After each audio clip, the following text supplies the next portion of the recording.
Hey BookTube, this is an art books recommendation video. I have spoken at length about my love of art books, probably a bit too loosely defined, and I thought I would make something a little bit more concrete from that.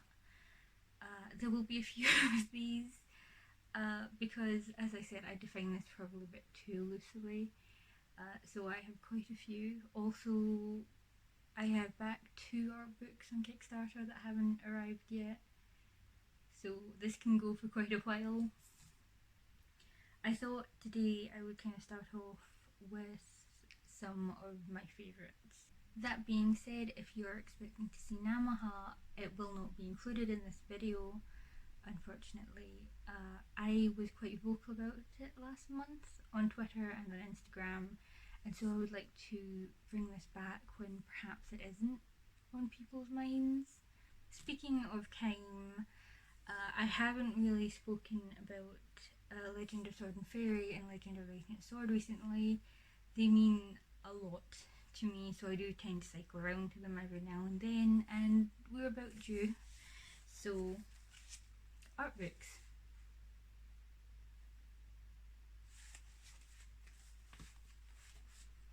Fan art books, to be clear.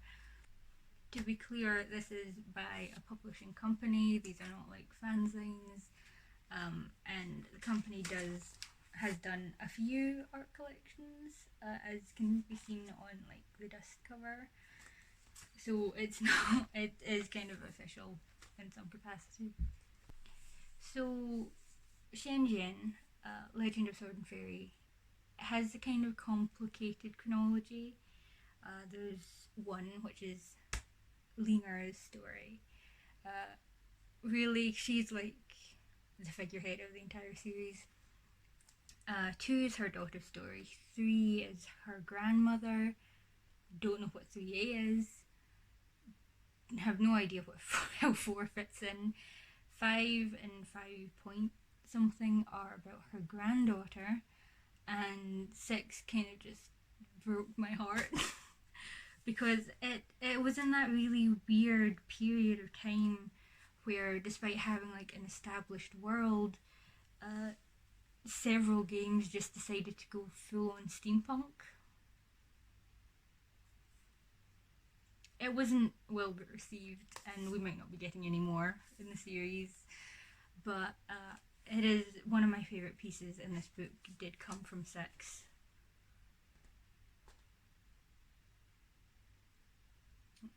A lot of these are kind of watercolourish.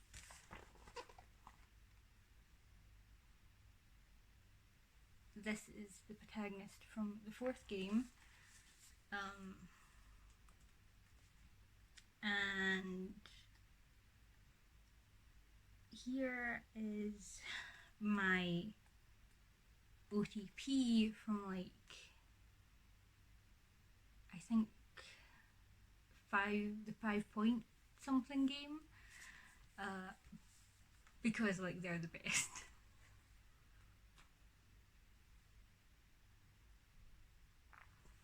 I kind of prefer this one actually, because like the red is lovely, but he's in purple, and purple is his colour. Her colour is actually blue, but his is just purple.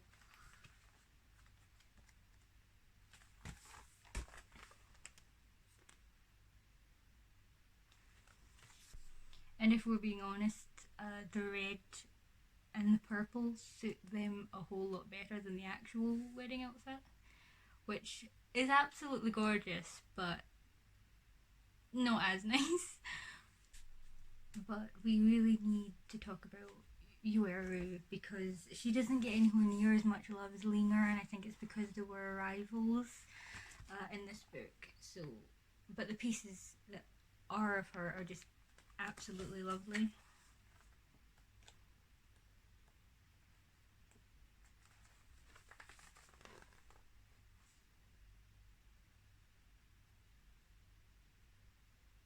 So this one is Gujin, or Legend of the Ancient Sword. Worth noting that this was made by people by a company that had previously kind of had ties with Legend of Sword and Fairy. The first game was kind of touted as like an inverse, kind of thematically, of Legend of Sword and Fairy. There are 3 games out. The third one only came out, I think, last year, so this one is not included in this. Because the second game caught Steampunk fever, and I did honestly think it killed the series as well. This book has less style than the other one. Stylistically, the other one was more kind of gufeng. I don't think that's the term we use anymore. I think the term now is zhongguofeng, which is like antiquity or ancient style. But when it does come in, it's really, really lovely.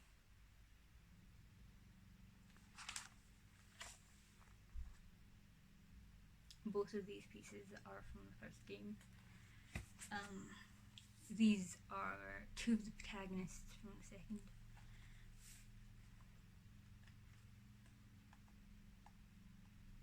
Yeah, the styling for this one is a little bit more kind of modern, kind of cartoonish.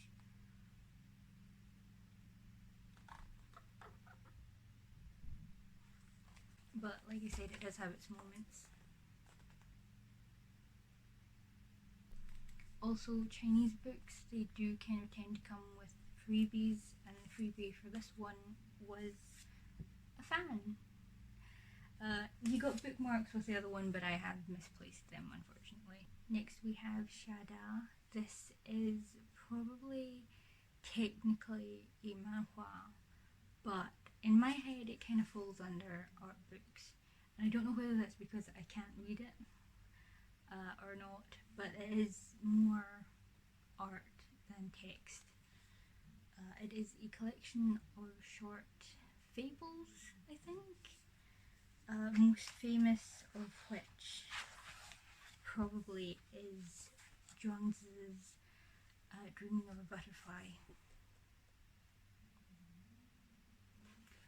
Xiada, as you can probably tell from like just the cover alone, is very much an artist who uses the gufeng, zhongguofeng style.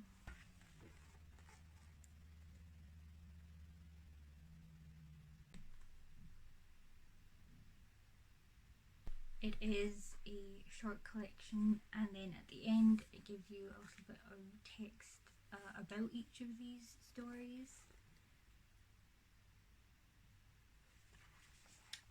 And I'm not sure how well you can see, but it does also give you the title, including the pinyin tones.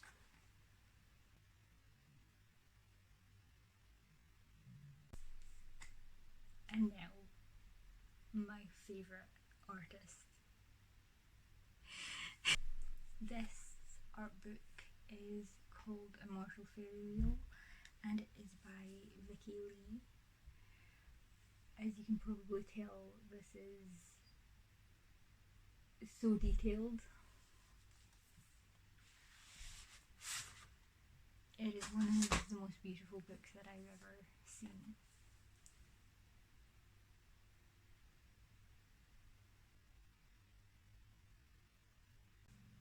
So I used to buy a lot from Roycart, and it was, Legend of the Ancient Sword and Legend of Sword and Fairy. And for some reason, the search function on that website is not the best, because I didn't look for Vicky Lee. I just kind of stumbled upon this book.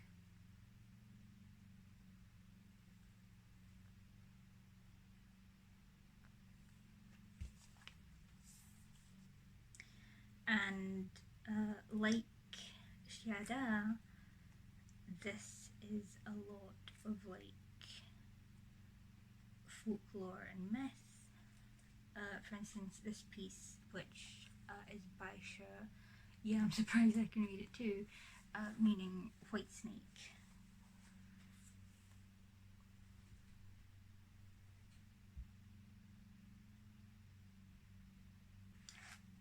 most of his art kind of goes that way.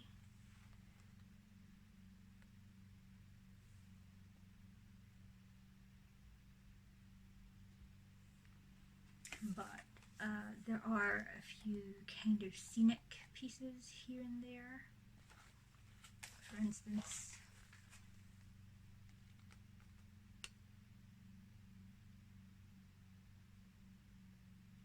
but it's mostly just the level of detail and the skill behind it. It just takes my breath away every time.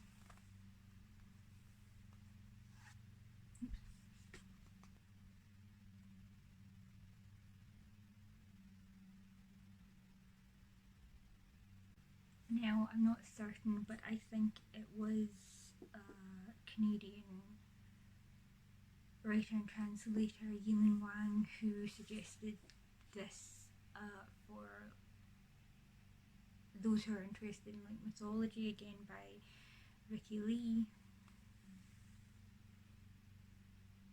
The art style in this one is a little bit different.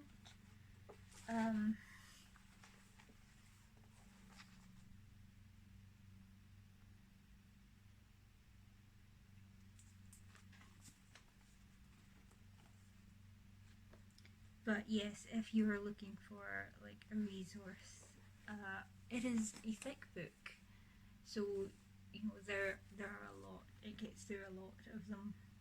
One of the myths that is included is Nuwa mends the sky or Nuwa holds up the sky. So if you don't know, today is the 15th of September, and that means that we are kind of coming up on the Mid-Autumn Festival, which was kind of joined up with the Moon Festival at some point, and that the myth behind that is there were 10 suns, and I think they were birds, and they all came up at the same time one day, and this archer, he shot them down. He shot down 9 of them so that we were left with 1 sun, and was given the elixir of immortality in return for this. And either because he was a tyrant or because of a mistake, his wife ended up drinking it and floating up to the moon to become the moon goddess. And the 10 suns are included in this book as well.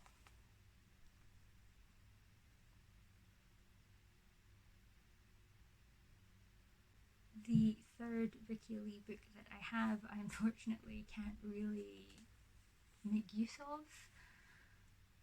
This is the same kind of style as you saw in the first book.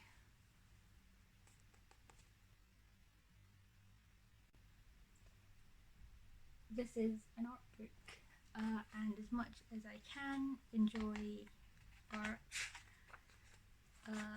I am nowhere near at the level of Vicky Lee.